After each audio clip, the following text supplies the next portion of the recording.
Thank you for inviting me. My name is Mark Favors from the Fountain Valley Clean Water Coalition, and I'm here to discuss some of the ways we've dealt with environmental justice issues as a community while facing our deadly long-term PFAS drinking water contamination in southern Colorado.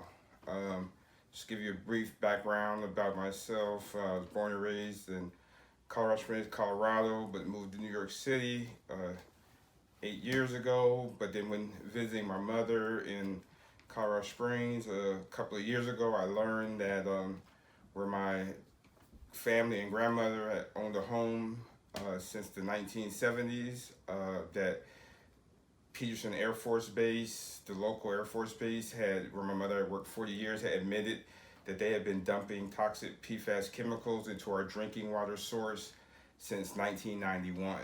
And upon that and doing research, I realized that a lot of my family members in this area had succumbed from cancer, and especially kidney cancer, which, U.S. courts have already linked PFAS chemicals to kidney cancer. So, and none of my family members that lived outside of the contamination area in southern Colorado, in the towns of Stratmore, Widefield, Security, or Fountain, any of my family members that lived outside of those areas, none of them had kidney cancer, where I had family members on both sides to have kidney cancer. And since then, we've been trying to get justice for our community and for my family, and it's been a very difficult challenge. I've had probably 16 of my family members in the contamination area that have had cancer.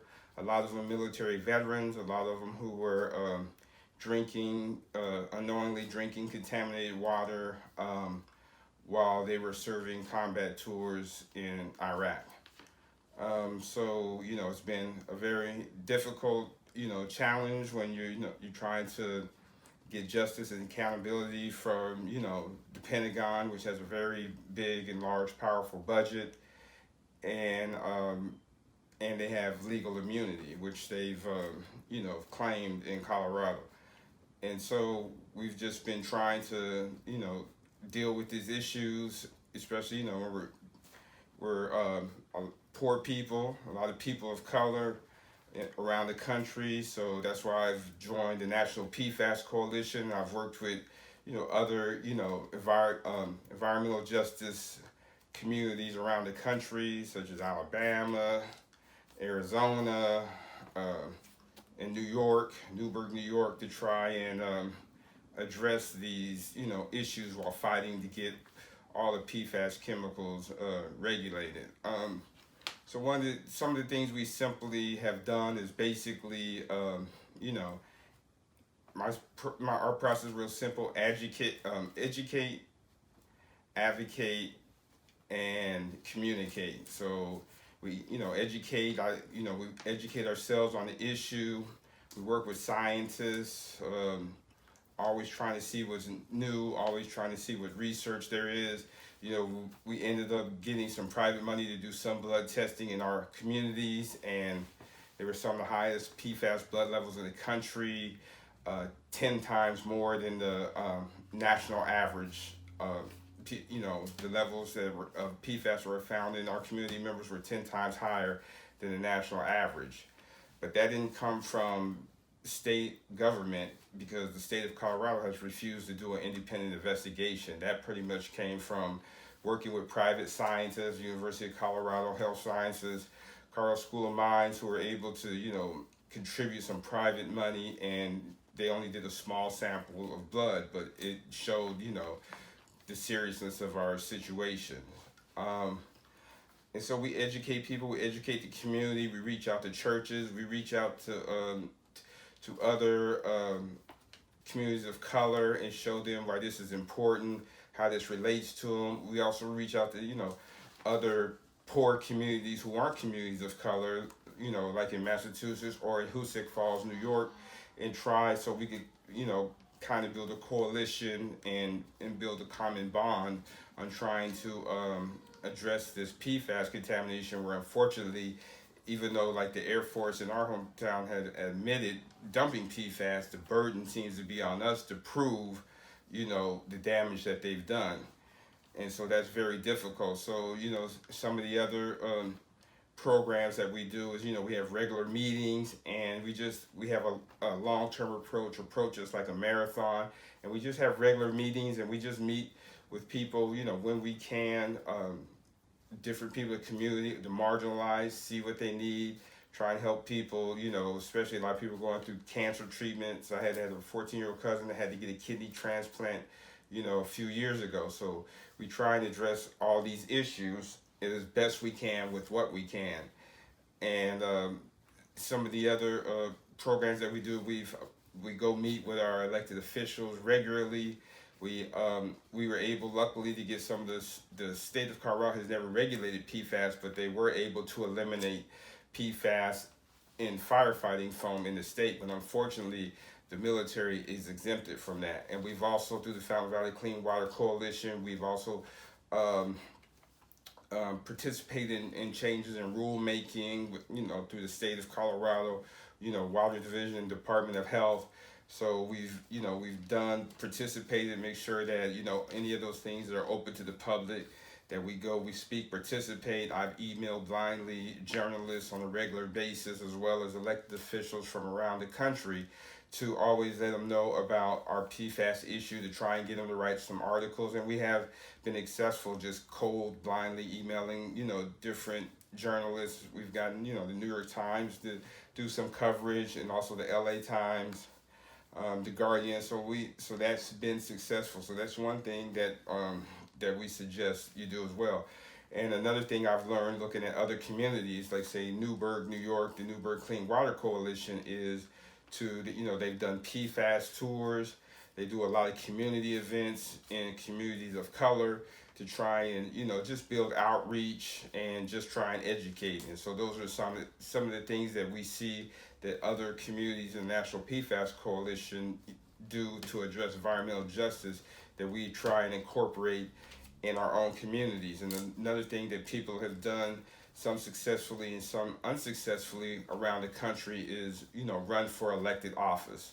So that's another thing we encourage people to do as well, to run for elected office, because, the thing about environmental justice is it can be different based on, the different communities. So Colorado Springs, El Paso County, where I'm born and raised,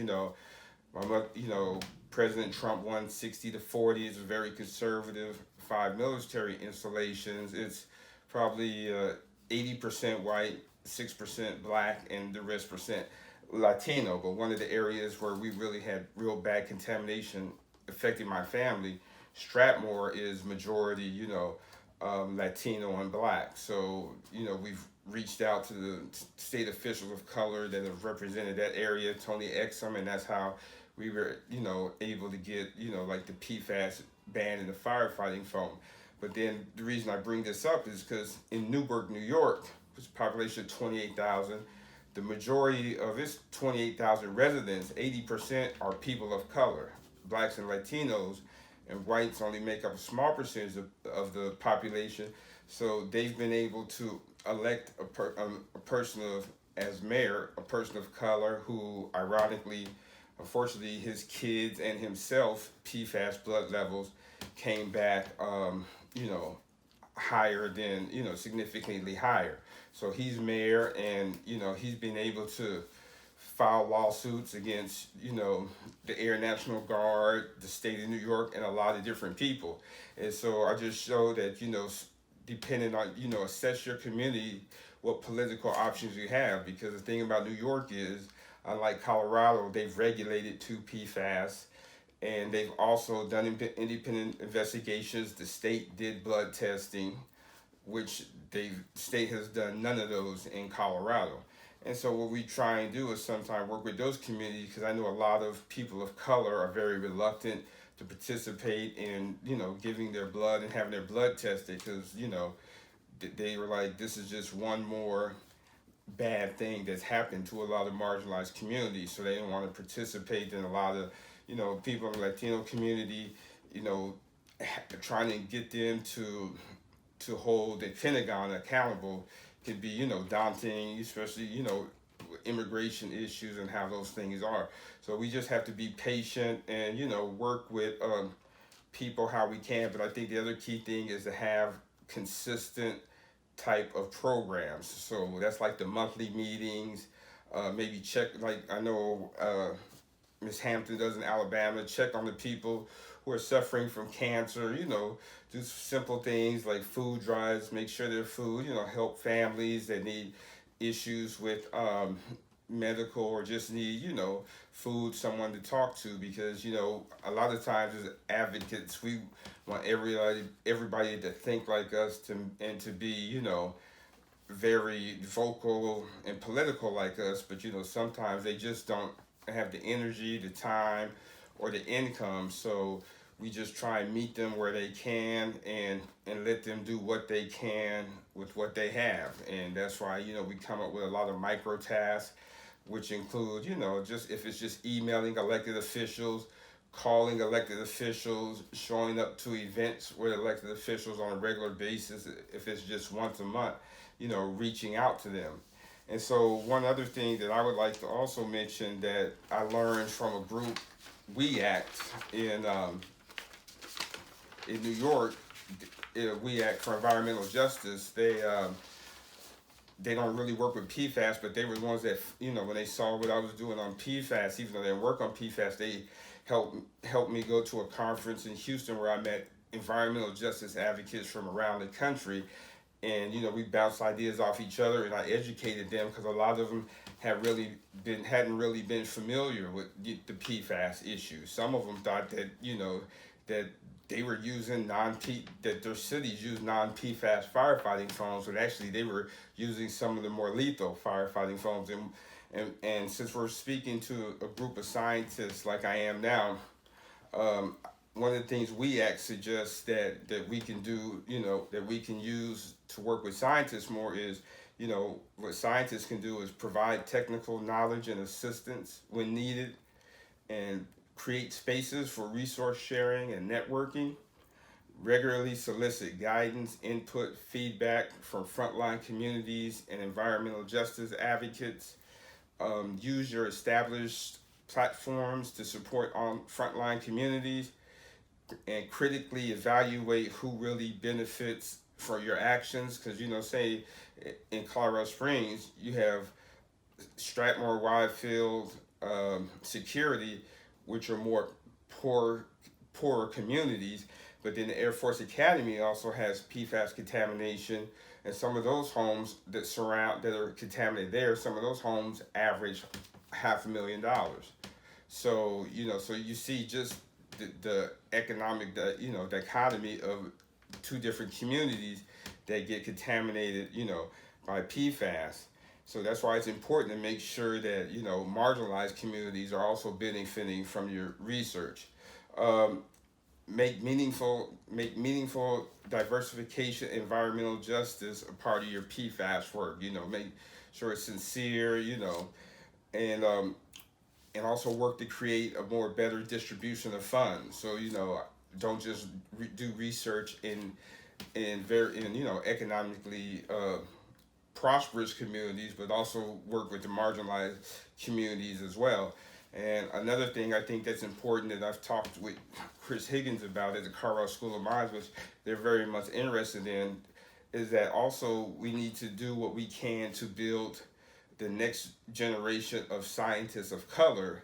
So that why when we have these problems in the future, I think it would be beneficial if some of the scientists had actually been born and raised in these marginalized communities, and also have family there. So what I've been trying to do, in Colorado, is like a lot of my cousins and families that are teachers, when they take kids of color around the state to visit colleges, I also want to make sure, I encourage them to make sure that they visit schools that are doing significant groundbreaking on work on PFAS, like the Colorado School of Mines, and try and get these different, academic institutions to make sure that, marginalized communities and people of color are part of their programs and part of their future. And also, like with the Sierra Club, the Citizen Scientist Program, which are volunteer and free, and try and make sure we get marginalized community and kids from marginalized community and kids of color,